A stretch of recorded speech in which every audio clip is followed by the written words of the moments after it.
Hello, everyone. I'm Olympia. Thank you for being here with me in this wonderful place called Lights Out Library. And I have a great story to tell you.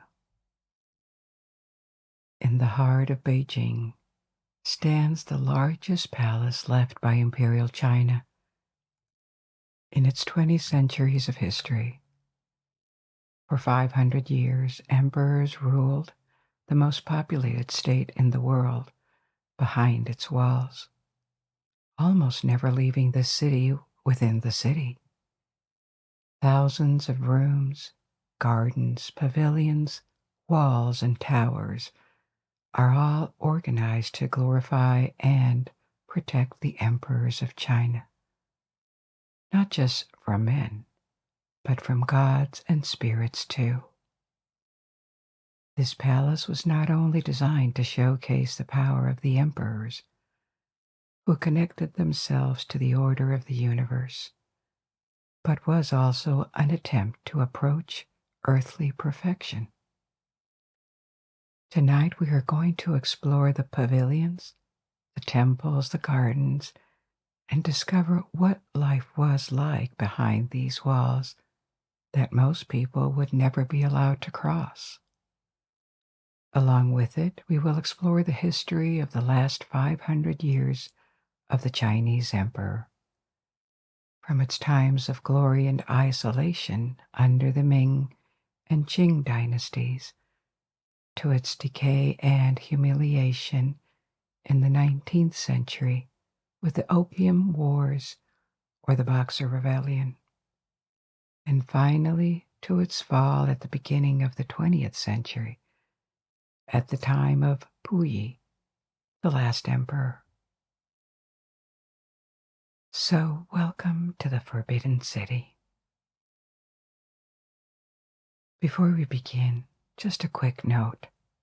If you enjoy this podcast and would like to support it, or simply get more from it, we do have a Patreon page.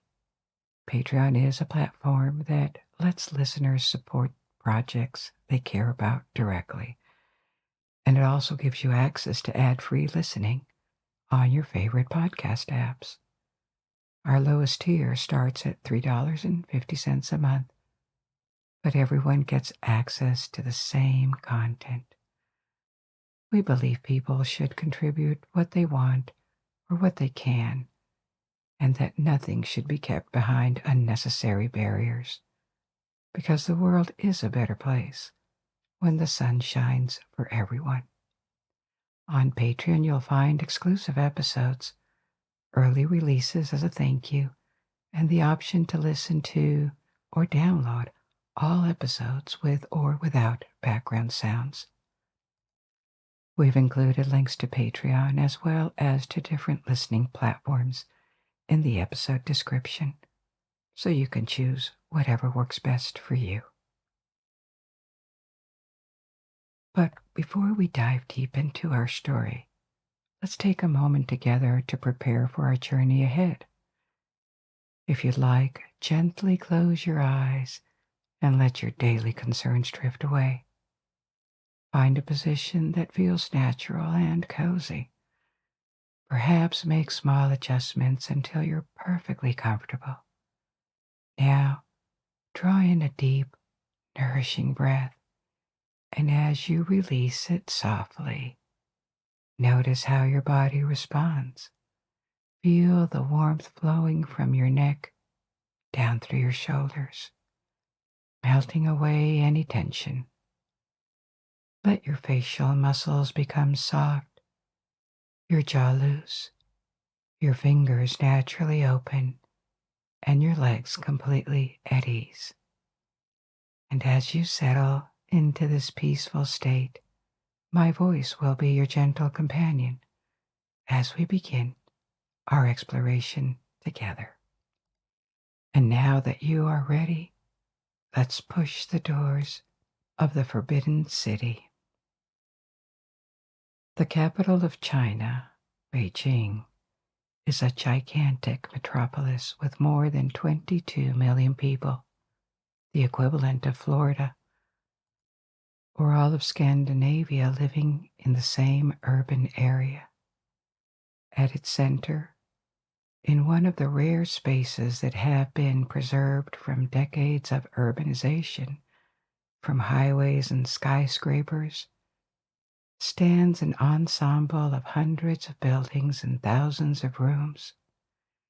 It is separated from the rest of the city by high walls and gates, forming a perfect rectangle surrounded by a wide moat. Behind the walls, the place has stayed frozen in time for centuries, with its perfect symmetry, its majesty, its layout, where every single building, every name, every courtyard and garden speaks of power, balance, and eternity. This palace, which is so large that the term city suits it better, was always intended to be out of this world, out of reach. Over 5 centuries, it has seen 24 different emperors of China from 2 dynasties. It has seen revolutions, invasions, and behind its walls, intrigues and dramas unfolded. Destinies were blighted or fulfilled. The same ceremonials were repeated decade after decade, until Imperial China crumbled in the 20th century, and new masters took control of the most populated country in the world. The history of Beijing is long and tumultuous.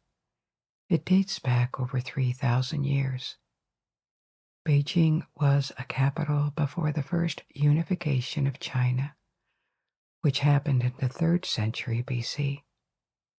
Before this unification, Beijing had already been the capital of lesser ancient states called Jie and Yan, the capital of the Qing Dynasty, that first unified China and created the imperial institution was Qing in the West. For the first millennium of imperial rule, Beijing was a provincial city in northern China, but already an important one. There were bigger cities in the south, and its population fluctuated, but it reached several 100,000 people in the first millennium of our era. This was more than any other city in Europe or in America at the time. Between the 10th and 13th centuries, China was fragmented again, and Beijing fell to peoples who came from the north, from beyond the Great Wall, regions that correspond to Mongolia and Manchuria. They didn't invade all of China, but they occupied the north for a long time and turned Beijing into a capital again, the capital of 2 successive states called Liao and Jin. Then rose an invading force like China, and the world had not seen in a long time. The Mongol Empire. The Jin states, along with their capital, were among the earliest conquests. Contrary to former nomadic invaders who had crossed the Great Wall, the Mongols didn't stop in the north. They conquered all of China, and they established a new imperial dynasty, the Yuan, that lasted for almost a century. The Mongol Empire had become so large and shaken by succession feuds that it broke up into several entities, the most populated and wealthiest by far being China. The new Chinese empire placed itself in the continuity of its predecessor, just with emperors of Mongol origin. It is one of them, Kublai Khan, who moved moved the capital to a place called Kabalik or Dadu, just in the center of modern Beijing, and it became the main center of the Yuan dynasty, the new capital of China from 1279 onward. From the moment the Mongols made Beijing the capital for all of China, it remained the capital except for two interludes, one in the 14th century and one in the 20th century. But the city didn't have its modern name yet. It had changed names several times over the centuries, and it was finally called Beijing, meaning the northern capital, as opposed to Nanjing, the southern capital, in the 15th century. After the fall of the Yuan, the Mongol dynasty, and the rise of the new one, the Ming, the last Yuan emperor lost control of the country when revolts of several warlords erupted in various provinces. The Yuan were blamed for bad harvests, forced labor, and overtaxation, and also for being foreigners. It didn't come from the dominating ethnic group in China, the Han.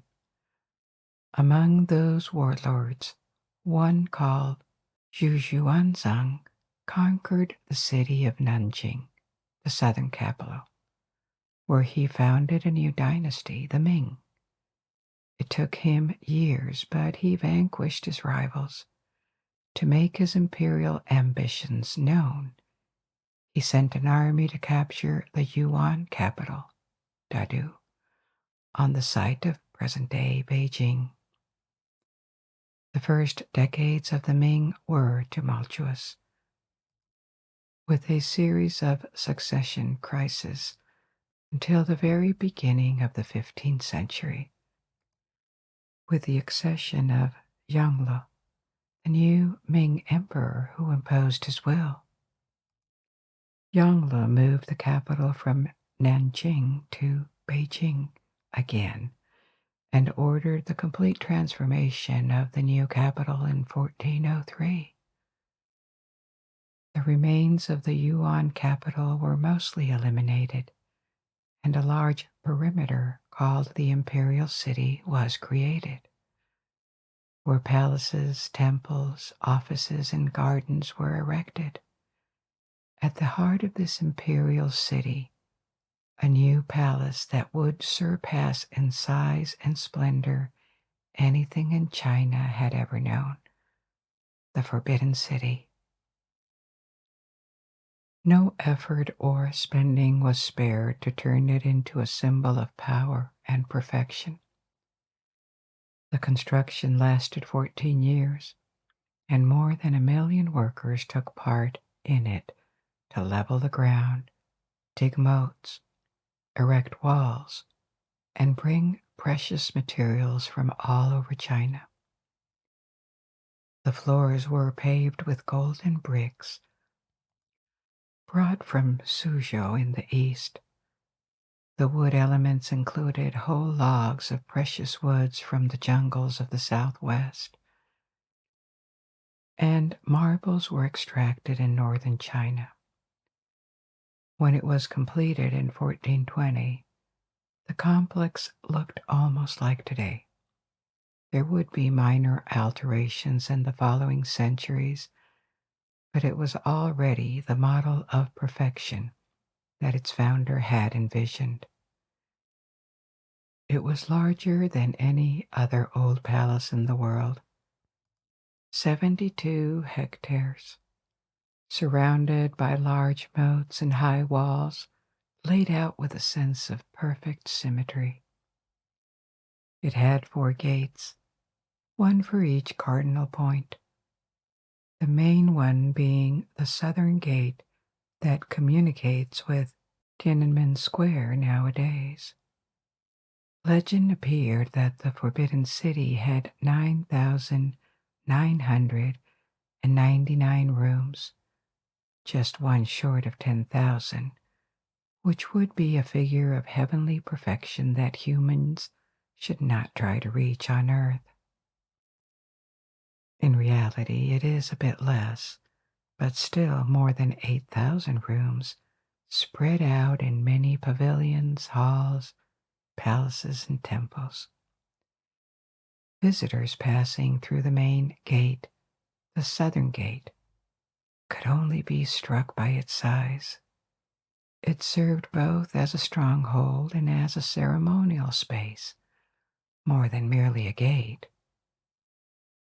It is a massive rectangular tower with smaller towers on the sides and 5 entrances to the complex. Passing this gate implied following strict rules. Only the emperor could use the central gate. The imperial family entered through another gate to the left, and the ministers or officials to the right. Then they would cross 3 main courtyards, one with an artificial river with beautiful carved stone bridges, then the largest courtyard, so large that thousands of people could stand inside, in front of the emperor's main palace, the Pavilion of Supreme Harmony.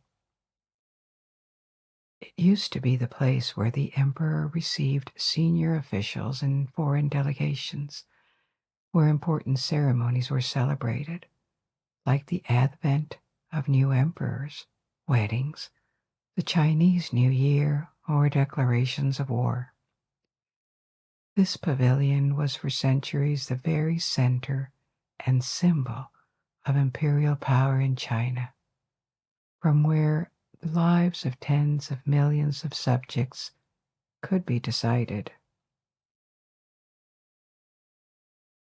The pavilion is raised several meters above the courtyard, with a basement made of whole layers of marble. Staggered, imposing staircases led to the entrances, ornamented with 18 bronze ships. They represent the 18 national provinces of the time, and the terraces of the marble basement are ornamented with different bronze animals, like cranes and turtles, that are symbols of domination and longevity. The interior of the palace is organized around a main hall with a high roof supported by 72 pillars and rich decorations and symbolic motifs throughout. The doors and windows are richly ornamented, and clouds and dragons appear across the ceiling. 2 dragons are shown playing with a pearl. The dragons are made of glass and painted with mercury. The pearl was supposed to be able to detect usurpers to the throne. If someone who was not the legitimate emperor sat on the throne, the pearl would come down and hit him dead.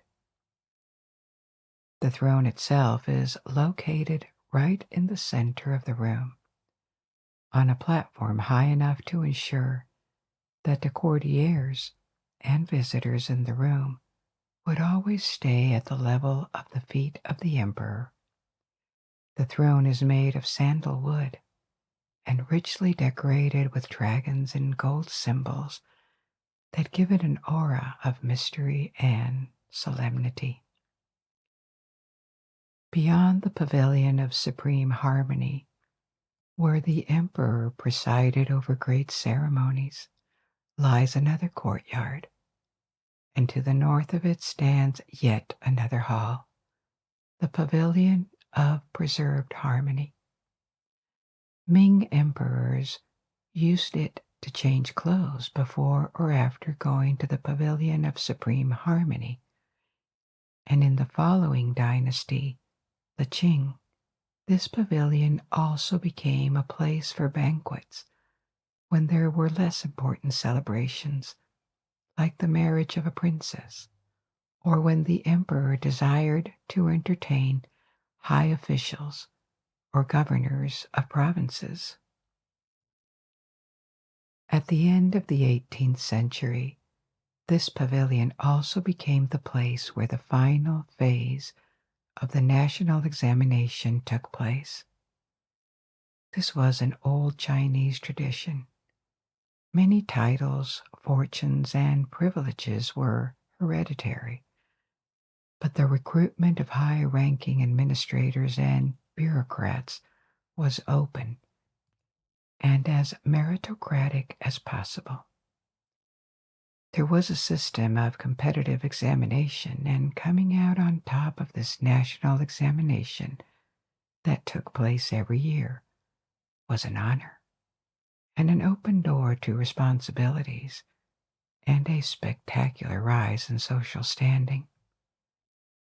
From 1789, the emperors began to honor every year the 10 first candidates selected by reading the papers they had submitted, and this took place in the Pavilion of Preserved Harmony. There was yet another throne hall in this succession of spectacular courtyards between the two main pavilions I just described, and perfectly aligned with this symmetrical layout stands the Pavilion of Middle Harmony. This one is a bit smaller, but still 580 square meters. That is nearly 6,250 square feet, and served as a resting place when the emperor organized ceremonies in the Hall of Supreme Harmony. This alignment of buildings with its perfect symmetry and spectacular display of power was entirely intentional. It was designed to impress and reinforce the emperor's legitimacy. Faced with such a display, who could doubt that the man at its center was the rightful master of the empire? From the magnificence of the buildings to the very strict code of conduct that everyone was supposed to observe in ceremonies, it was all about creating legitimacy and reinforcing power. But there was yet another dimension that we will explore later. From the layout of the buildings to the details in the decoration and the statues, the Forbidden City was charged with symbols and a form of spirituality. It was also designed to be watched from the heavens by the gods and to please them.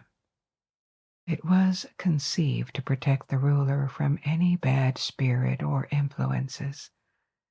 We'll come back to that later as well, and also continue our exploration, because the outer courtyards that we just saw are hardly a fifth of the Forbidden City. But for now, let's return to the history of China and what happened with the Ming Dynasty. I mentioned that the Emperor Yongle moved the capital to Beijing from Nanjing, and the Forbidden City was completed during his reign, which ended in 1424, 4 years after the inauguration of the new complex. Yongle is one of the major emperors in the history of China, not only for these decisions and for solidifying the Ming Dynasty, but also because he made a number of reforms that left China more prosperous and better defended. He ordered the restoration of canals. He imposed the primacy of the imperial examination, which brought a bit more social mobility, and maybe more importantly, a recruitment of the bureaucracy based on competence rather than privilege.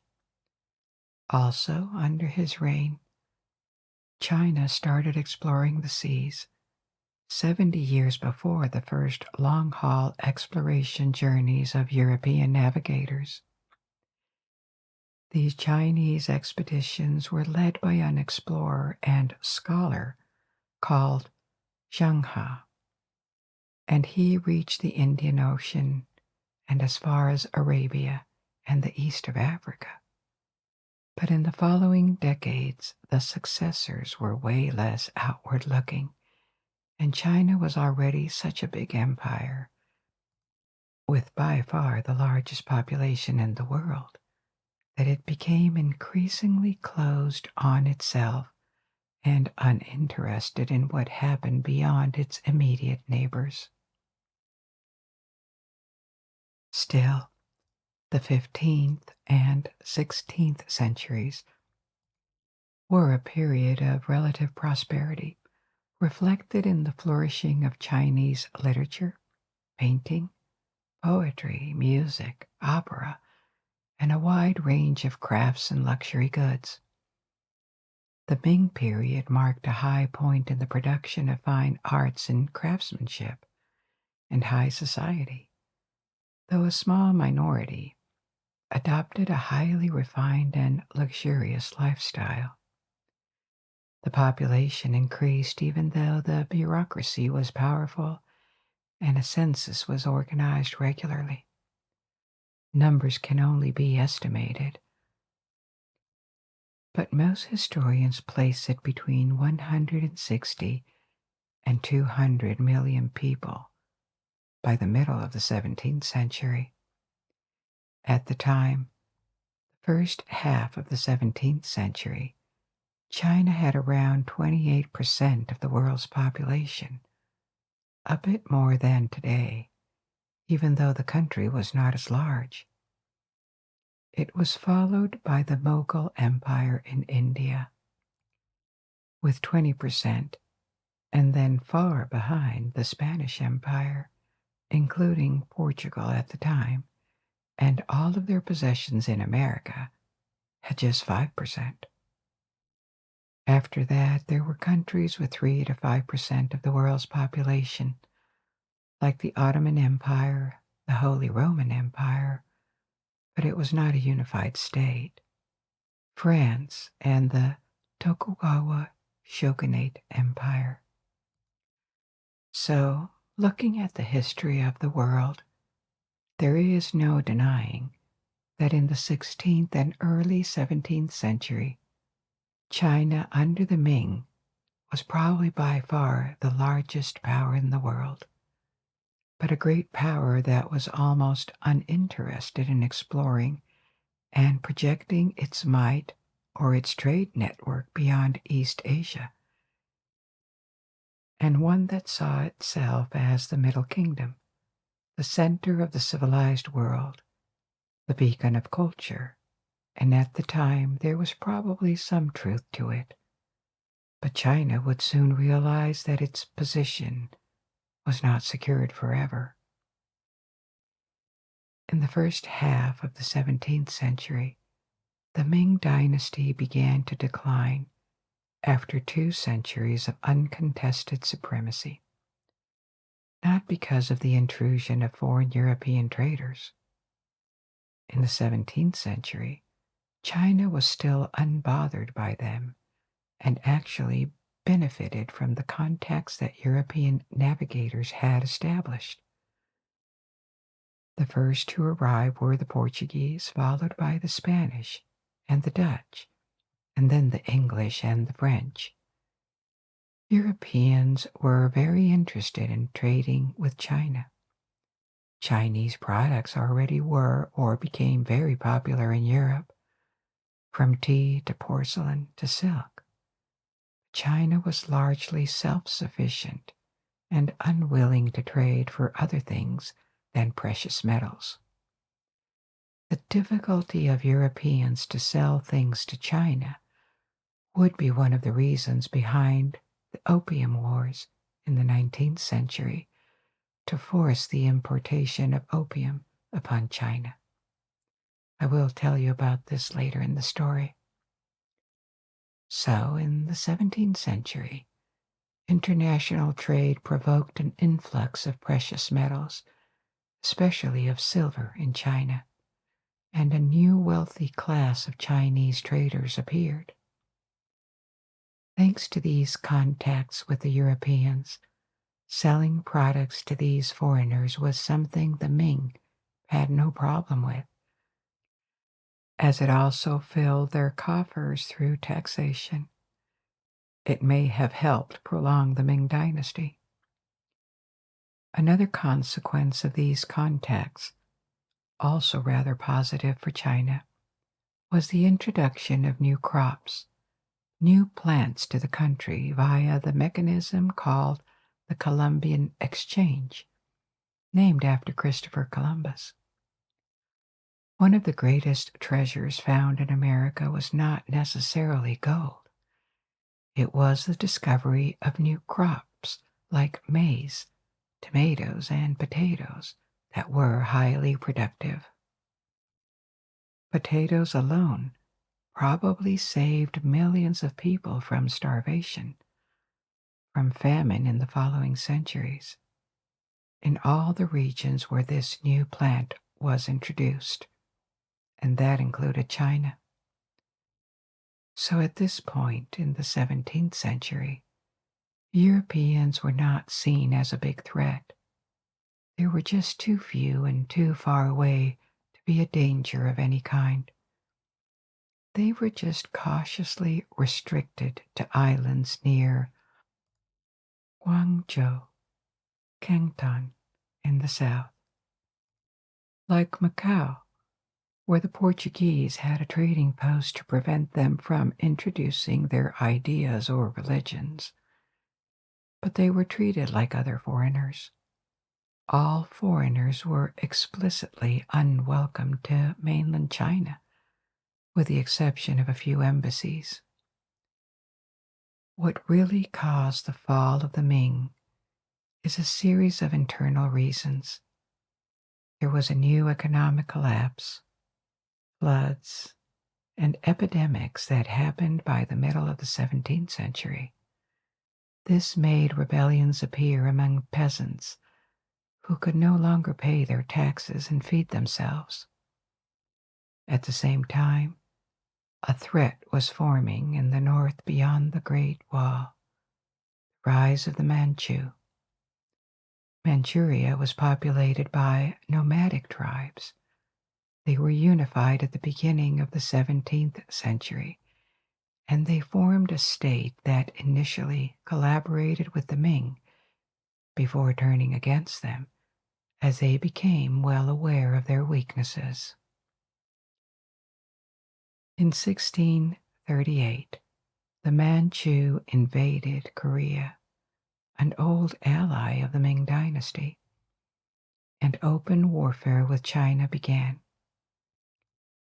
The Chinese armies had at the same time to repel the Manchu, whose leaders had adopted the name Qing, the Qing Dynasty, and fight against rebellions internally. In the 1640s, the Ming state disintegrated. Armies refused to fight, and a large revolt led by an ex-soldier called Li Zechung marched on Beijing unopposed. In 1644, the city fell to this rebel army, and the 17th Ming emperor hanged himself on a tree in the Imperial Garden outside the Forbidden City. The leader of this rebellion, who now styled himself as a Prince of Shun, seized the throne and proclaimed himself the ruler of a new dynasty, very much like the first Ming emperor had done almost 300 years before. But this one didn't last. The Manchus saw the opportunity and prepared to cross the Great Wall to invade the north of China. They received the help of the border general who knew Beijing had fallen, and the Ming era was now probably over. Faced to the north by a giant Manchu army, and to the south by the rebel army of the new dynasty, who were both coming for him, he sided with the Manchu, opened the gates, and joined forces with them. It didn't take long for the Manchu to capture Beijing, and eliminate the remains of this rebellion. The third emperor of the Qing, Shunju, was proclaimed ruler of China and installed in the Forbidden City. The Ming were not entirely destroyed, though.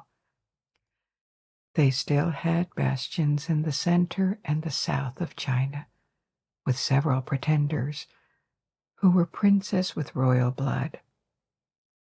Collectively, they were called later the Southern Ming, and they put up a fight from various regions for 18 years, until 1662, when the last bastion of resistance was eliminated. The Qing Dynasty, another dynasty of invaders like the Mongols centuries earlier, was now in control of China, and it lasted until the end of the Chinese Empire in 1912, with initially a few highs and then a lot of lows for this dynasty in the history of China. A new dynasty generally led to a change in capital, but not this time. The Qing also ruled over Manchuria, extending the empire to the north, which gave Beijing a more central position. The city had been the center of Ming power for a long time, and with it, it had gained immense prestige, and so had the Forbidden City. The ideal tool to impose and showcase their imperial ambitions and to be accepted was to follow the etiquette, the codes, the symbols of power of the previous dynasties, and take over the Forbidden City. This is why the capital stayed in Beijing. For the most part, the Qing kept up all the codes and ceremonials of the previous dynasty. They only made minor alterations to the Forbidden City. For example, the names of some of the pavilions were changed, and details or the functions of a few buildings were modified over the centuries. But as the function of the Forbidden City was to suggest the eternity and the celestial origin of the empire, it didn't need to change much. Now let's resume our exploration of the complex. I mentioned earlier the outer courtyards where impressive buildings were created to perform official public ceremonies and showcase the imperial institution. Beyond the last of these pavilions to the north, the Pavilion of Preserved Harmony begins the area reserved for the personal use of the emperor. It is smaller, but still contains 3 main magnificent pavilions ordered to respect the symmetry of the ensemble. The Palace of Heavenly Purity, the Emperor's Bedroom, followed by the smaller Pavilion of Union and Peace, where the Empress sometimes held ceremonies for various occasions, such as her birthday. And finally, the Palace of Earthly Tranquility, the private apartments of the Empress. Beyond these constructions began a garden that served as a private refuge for the imperial family. Everything in the garden was thought to suggest harmony and tranquility. It contains 20 small buildings of different shapes that harmonize with trees, rock gardens, flower beds, and sculptural objects such as statues or incense burners. It is a sumptuous example of Chinese garden design, which to the north ends finally with a gate, a door, the northern gate of the Forbidden City. This was the perimeter where emperors lived. There were spacious and luxurious buildings, an army of servants, gardens, rooms for every need. But they were prisoners of the Forbidden City, and their lives, from their accession to their death, was a constant move on a north-south axis, from the more impressive buildings to the south, where they went to participate in ceremonies or announce decisions, to their private apartments and gardens to the north, where they spent the rest of their lives. They would almost never leave the Forbidden City, not even see what was outside of it.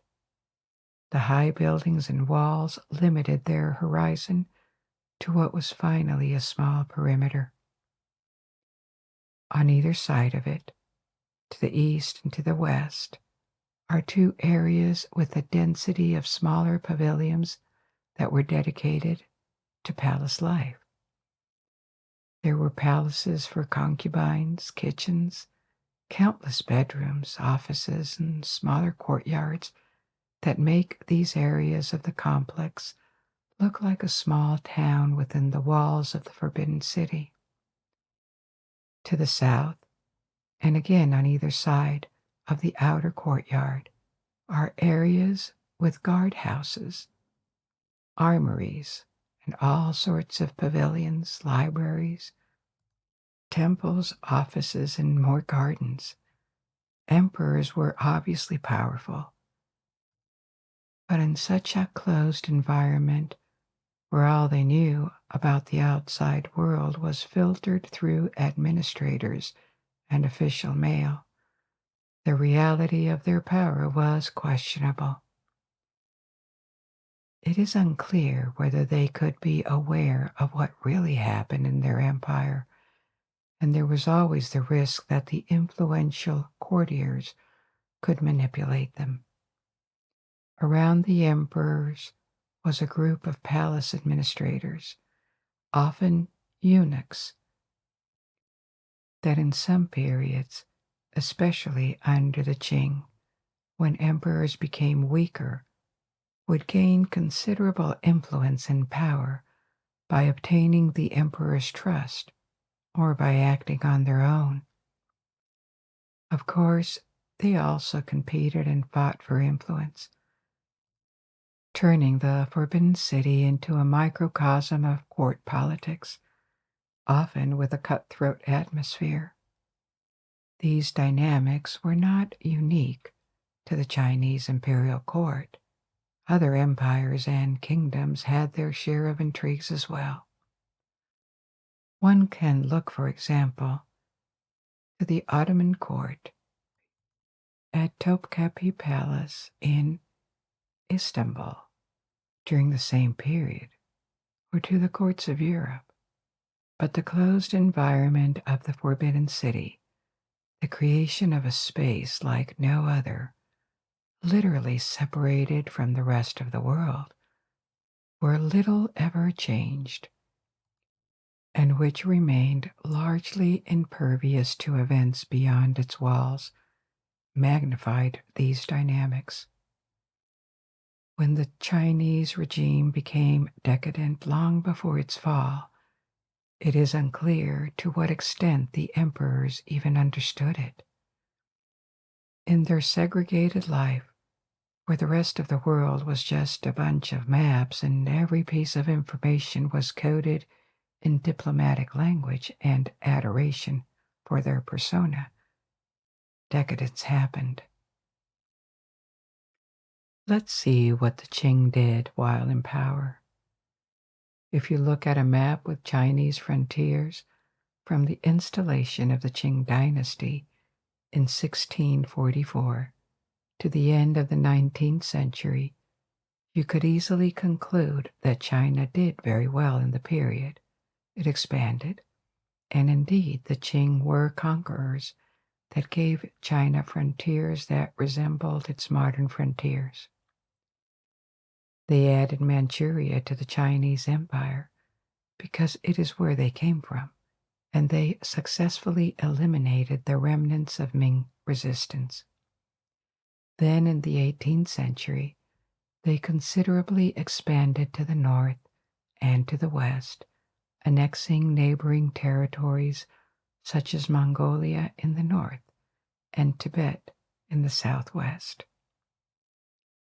In the second half of the 18th century, while major events were unfolding elsewhere in the world, such as the 7 Years' War and the American and French revolutions, the Qing launched military campaigns towards Central Asia. Alongside these conquests, the introduction of new crops and an economic recovery after the turmoil that followed the fall of the Ming led to renewed population growth.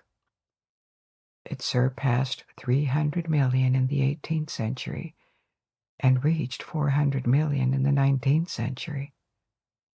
Around 1850, about 1 in 3 human beings on the planet was a subject of the Chinese Empire.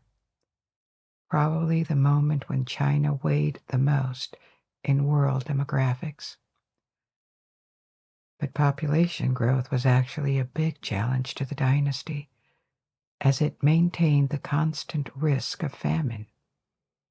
After a high point in the late 18th century, the Qing began an irreversible decline due to, first, this uncontrolled demographic growth, to corruption that thrived in a country too large to be properly administered due to internal revolts, to the reluctance of the elite to change anything in their mindsets, as they still deeply believed in the superiority of the Chinese ways and also the rise of challenges from abroad.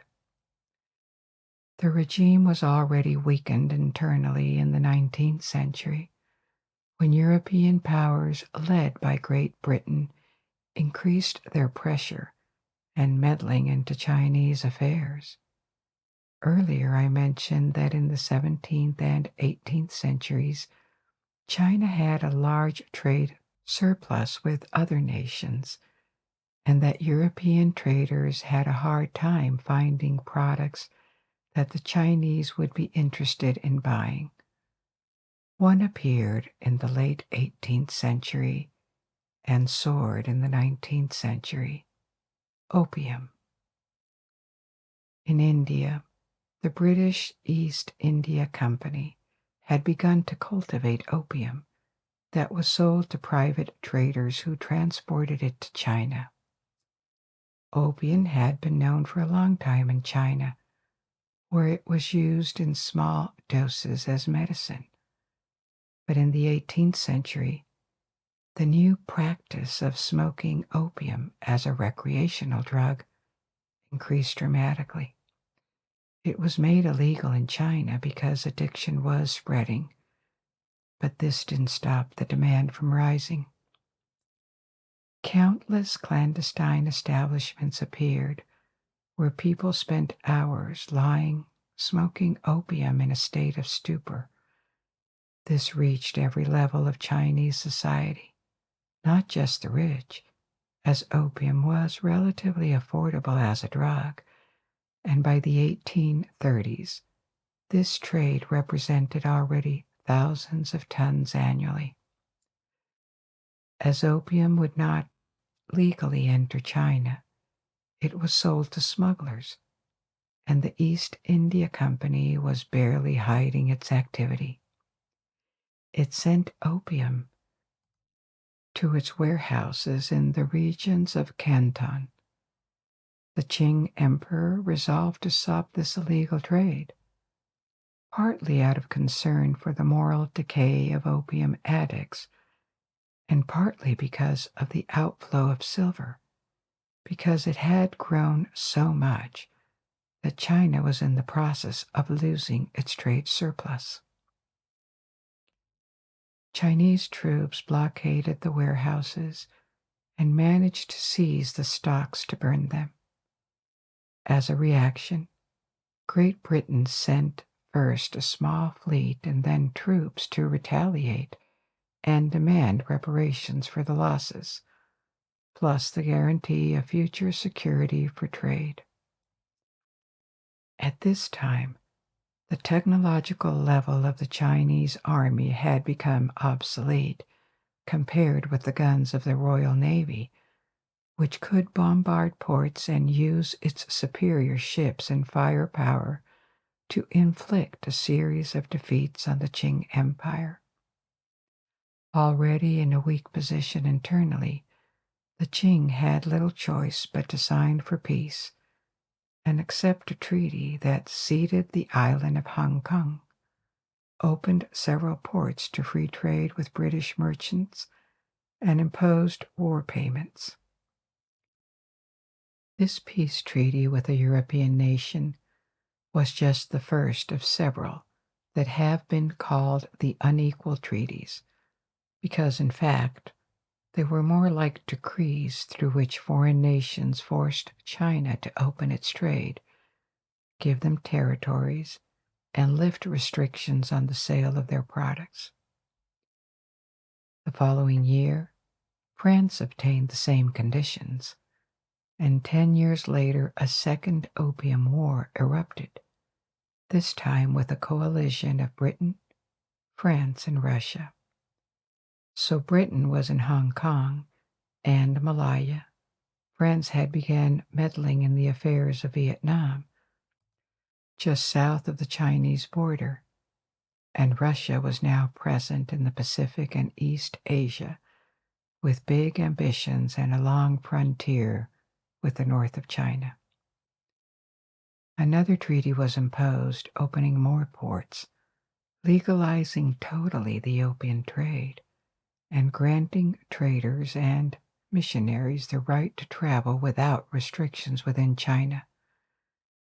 But as its application was not fast enough, a Franco-British expedition marched on Beijing in 1860. They occupied the Forbidden City and sacked the old Summer Palace, a complex of palaces outside the limits of the imperial city of Beijing, the perimeter at the center of which the Forbidden City is located. The emperor had to flee to avoid the supreme humiliation of being captured. The sack of the Summer Palace in 1860 still has repercussions nowadays, because a lot of artifacts, including ancient, unique works of art, ended in French and British museums, or even in private collections, and China has demanded their return since the 20th century. After the Second Opium War, European powers kept pushing. They obtained concessions in various cities, the largest ones in Shanghai, on the east coast of China. There were now British, French, German, Russian, and American concessions. In the last years of the 19th century, European empires had basically established zones of influence between themselves that shared Chinese territory, and where they would not compete, and maybe one day turned these zones into colonies, the south to France, the middle to Great Britain and Germany, and the north to Russia. But this was the height of the European meddling in China, because the days of the Qing were counted. In 1895, Japan attacked China to expand its influence in Korea. It was victorious despite efforts in China to modernize the army. In 1899, a rebellion against foreigners and imperialism known as the Boxer Rebellion erupted in China, out of the control of the dynasty.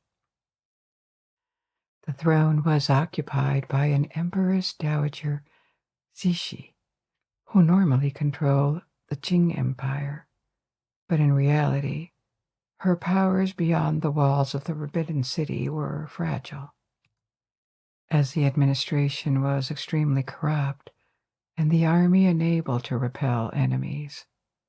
Because she was close to being overwhelmed by the rebellion in China, and in response to reports of an upcoming invasion by foreign powers, Cixi supported the rebellion that a coalition of foreign powers was fighting on Chinese soil.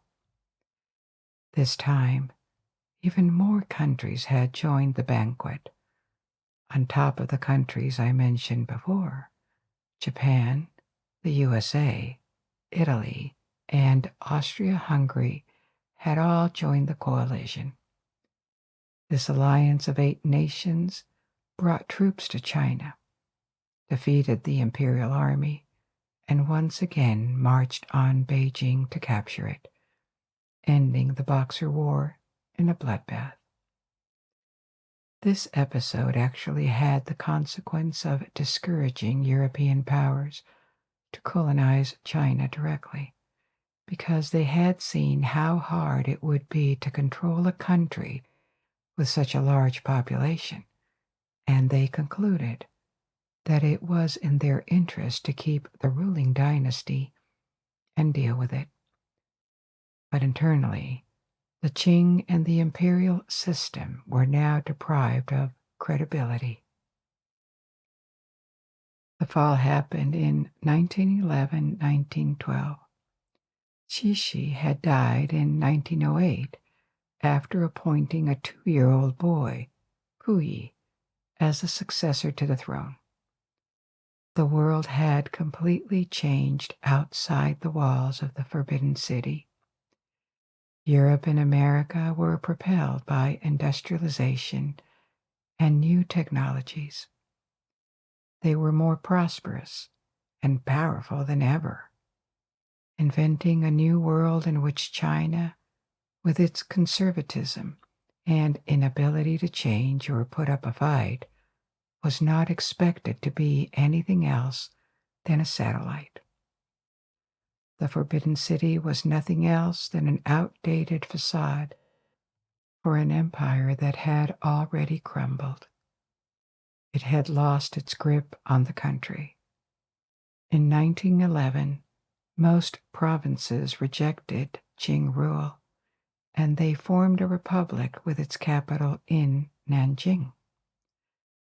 A few months later, in 1912, an imperial decree was issued, bringing about the abdication of the child emperor Puyi.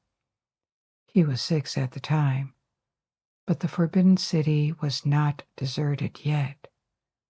China was now a republic, not the communist republic it became later, after the victory of the Communist Revolution.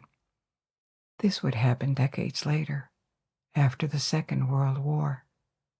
But for 12 years, Puyi was allowed to stay in the private area of the Forbidden City. And this is where he grew up, almost as an emperor, without a country, surrounded by servants and a Scottish preceptor, until he finally had to leave in 1924, and the last moments of the Forbidden City as an imperial palace.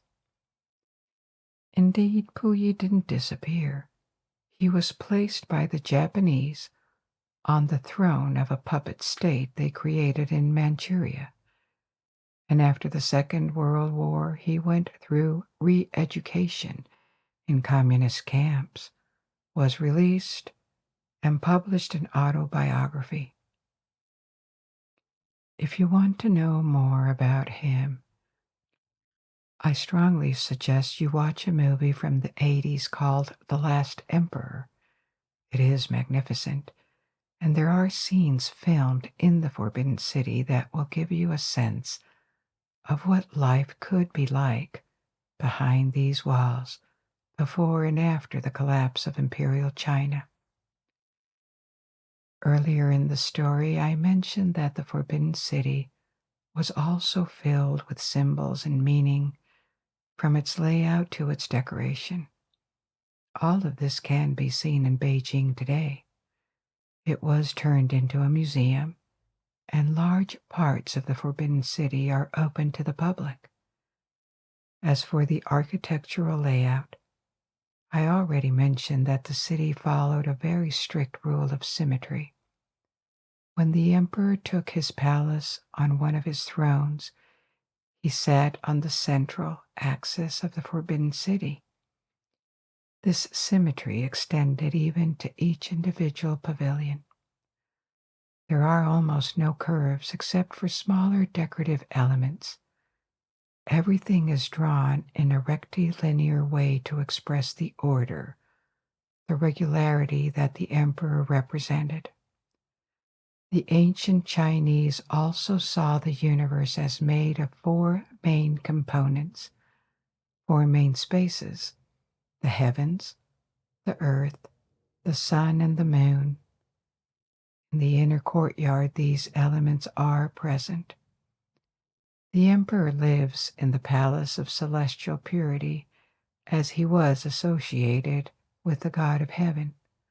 The empress, associated with the earth, resides in the palace of earthly tranquility, and the side doors on either side of the courtyard were dedicated to the sun and the moon. The presence of these elements was expected to symbolically favor the stability of power, and the elements were also associated with their respective cardinal points. The roofs are ornamented with multiple mythical animals that brought protection: phoenix, lion, celestial horse, bull, monkey, seahorse. Real or fantastical animals are also present everywhere in bronze and marble statues, each of them with a specific meaning. There are turtles that symbolize immortality, unicorns for wisdom, lions for power. Colors are also important, and two of them dominate in the Forbidden City: red and yellow. Red was and still is a lucky color in Chinese tradition. It represents stability, strength, and prosperity. The gates, the walls, multiple buildings were painted in red. Yellow was the imperial color. Emperors dressed in yellow for ceremonies, and their portraits always show them wearing this color. In the Forbidden City, it is the color of most roofs.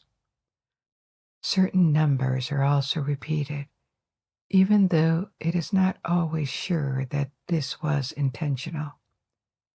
I mentioned the four components of the universe, and there is also the number 5 that represents elements: water, fire, earth, wood, and metal.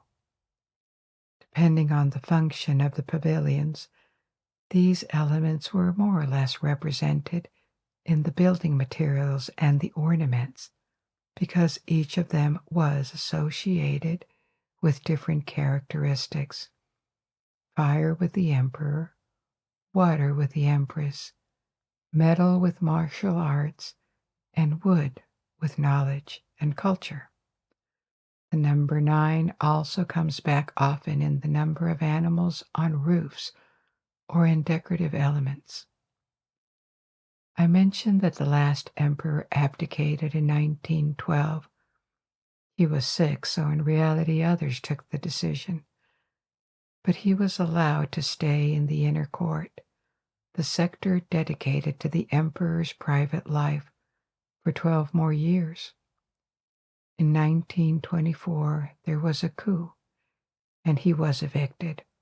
After that, China was plunged in a state of instability and civil war for 25 years, and the situation worsened in the 1930s when a Japanese invasion began.